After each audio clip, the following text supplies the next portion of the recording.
when he opened the seventh seal, there was silence in heaven for about half an hour. I presume that as you hear those words, especially after an awkward silence, that there are lots of questions filling your head, like who is opening seals, and why are we talking about seals anyway, and what is this heaven word about, and why is there a silence in heaven, and why for half an hour? Or more importantly, why about half an hour? Is it more or is it less? Are we rounding up or are we rounding down? These words are part of a letter. It's a letter written in the 1st century by an artist, a writer, an author, a pastor, a minister called John, a follower of Jesus of Nazareth who has had a really powerful set of experiences, and he wants his readers to have an experience as they listen to this letter being read out loud. This letter is being delivered to groups of the very first followers of that teacher called Jesus of Nazareth, who lived and died, and his followers claimed was raised from the dead about 60 years before this ancient letter was written. John, in this letter, tucked right at the end of the collection of books we call the Bible, has, as we've seen, nothing new to say, nothing to add information-wise to what's in the other 65 books or to the Jesus story. But what is in his revelation, he calls it, his uncovering, his revealing, his experiences, is a set of deep and old truths and realities that he has experienced and now he is describing out in new ways. Because he wants to provoke, he wants to spark imagination, he wants to comfort the groups of Jesus followers in sheltering in the face of the Roman Empire, effectively actually locked down and trapped by the pressures and the restrictions of the Roman culture. He wants to comfort them, but he also wants to challenge them. To challenge them not to give in to the pressures, not to become like the culture around them, to hold on, to remember who they are and why they've joined in this project they're so passionate about. In these visions, John describes using all sorts of signs and metaphors and images, and he repeats the same things from lots of different angles, or at least he has visions from all sorts of different angles about the same sort of truths. So in this particular scene or angle or perspective, he's talking about someone opening seals on a scroll. Seals were the wax seals that held the scroll closed. He says that this is a lamb opening the seals. Actually a lamb that looks like it's been slain. It's obvious to us, it was obvious to John's first hearers, that he's talking about Jesus of Nazareth, who was killed and then resurrected. And what is this scroll? Well, as we've seen, as we've journeyed through the letter, this scroll seems to be the plan, the project, the process that the God who's at the centre of these visions is now going to act out to put to rights his creation. It's a recreation plan to a creation that's gone off track. And that's now possible because of the Lamb, because of the life and the death and the resurrection of Jesus of Nazareth. And now that plan is moving forward, although these Jesus followers might not be able to see it or sense it yet. What we've seen as this scroll, this book has been unsealed, is a shocking, actually, but familiar diagnosis.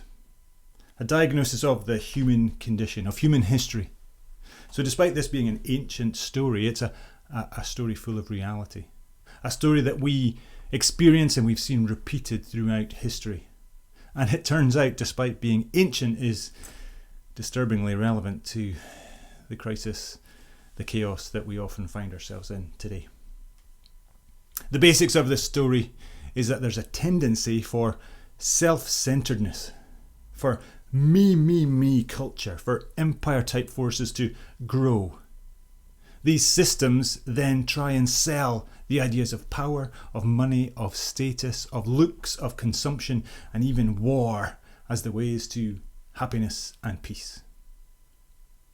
But as these systems, as these forces play out their games, the consequences are familiar and described in John's visions. War and plague and infighting and pollution and death. And creation finds itself being sometimes literally in these visions shaken apart at the seams.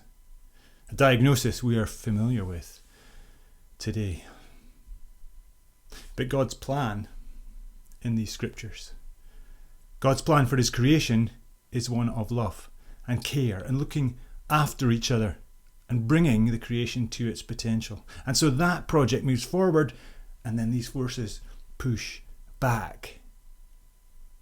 And as that happens, as there are these attempts to destroy, to corrupt, to abuse, to derail the project, God's people are caught in the crossfire. But in these visions, God isn't absent and isn't giving up. He's at work, whether we can sense it or not. He's dealing with these destructive forces.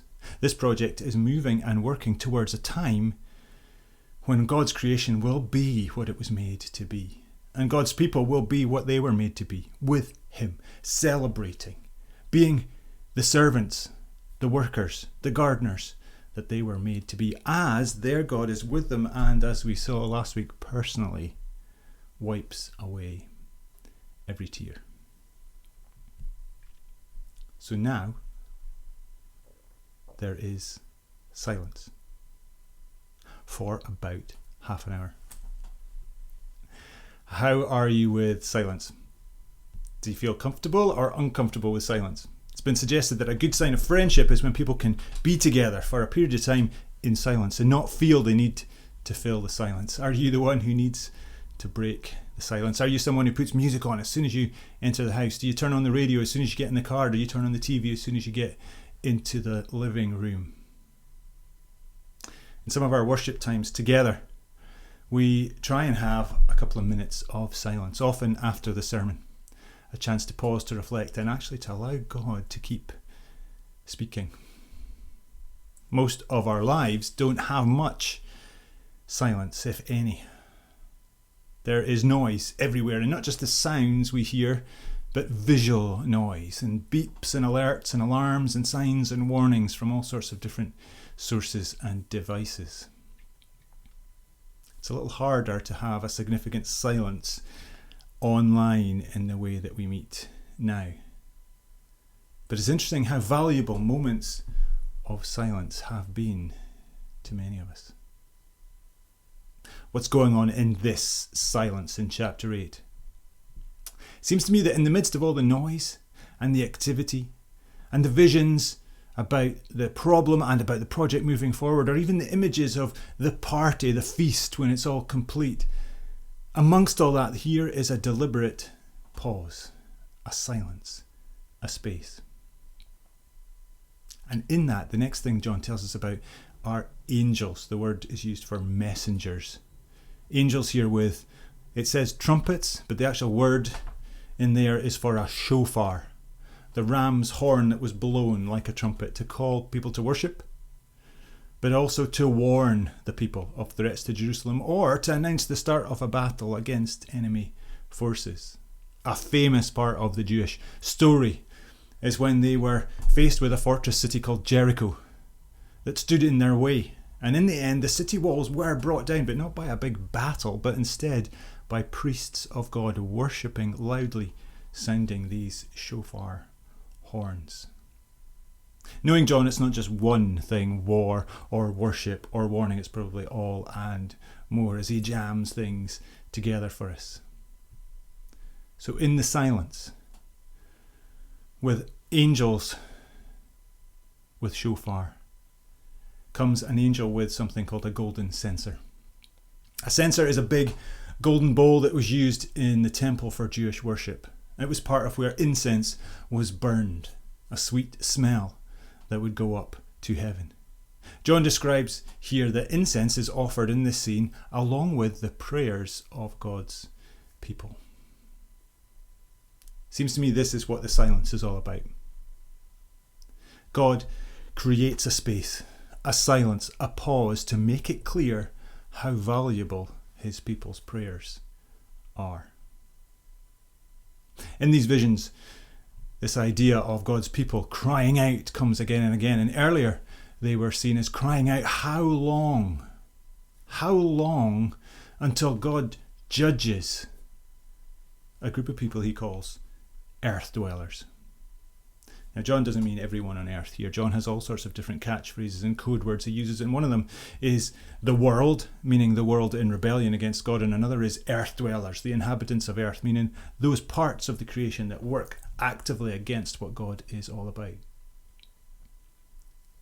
What seems to be happening here is that John once again is layering upon layer the same sort of messages and truths and realities that have been revealed to him. It's been obvious in his visions so far that this God is not giving up, that the victory actually has already been won. And now that God is moving to put things to right, God's people are not being left alone and will be held on to, even though suffering and even beyond death. And John is being told and telling us time and time again that this God hears the cry, listens. There is a silence in heaven to give proper space for the cries of God's people to be heard. That's how valuable we are to him. In fact, it suggests that God and heaven pray with us. An ancient rabbi called Paul wrote that God prays with us and his spirit helps us to express what can't be expressed in words, maybe just in groans, and sometimes wordless groans are all we have. This rings true. But this God is listening. This God hears the cry. And even more than that, this God acts, which is so much of what these visions are about. Look at what happens when the prayers and the incense go one way to the altar. They're then taken by the angel and they are then returned. The angel fills the censer with fire from the altar and hurls it back on the earth. Remember, the earth meaning the parts of creation in rebellion. This fire returns to earth. God is acting and responding, and he is sorting things out. We are going to see through the rest of this series more shofar, more trumpets being blown, and pretty terrible events and consequences for anyone or anything tied up too closely in these forces of empire, of opposition, in the corruptive and the destructive ways. That's why we have here thunder and rumblings and earthquakes. The Jewish people grew up knowing that their story is a story of a people who were called and rescued and then went to a mountain called Sinai, and there they met their God in thunder and rumblings and earthquakes, and they didn't like it because it was more overwhelming, more awesome than they could handle, and they made Moses go instead. The prayers were, how long? How long? A deeply familiar prayer, I think, for us right now. Let's think back, before we dive in over the next few weeks, to what happens, to two things Jesus said while he was spending his 3 years with his followers before his death and his resurrection. He said first that he had come to bring fire on the earth. And that's this image of God sorting out death and evil and wickedness and corruption by some sort of refining fire, a cleansing fire that roots out and destroys the cancers that attack creation. And that's what we're seeing in this image. Judgment that is being prayed for in the sense of putting things to right, getting rid of the cancer. But that same Jesus of Nazareth also said that he had come to seek and save the lost. And in that he reveals the heart of God, who created everyone and everything out of love, who is love, and who can't stand the corruption and the destruction of his creation, but he wants more than anything for his creation and his children to turn around, to come back, to come home. When we cry, how long, we have to assume that he waits, because he wants to give every possible opportunity for his creation to turn around. He wants to be their shepherd. He wants to be with them. He wants to be their tear wiper.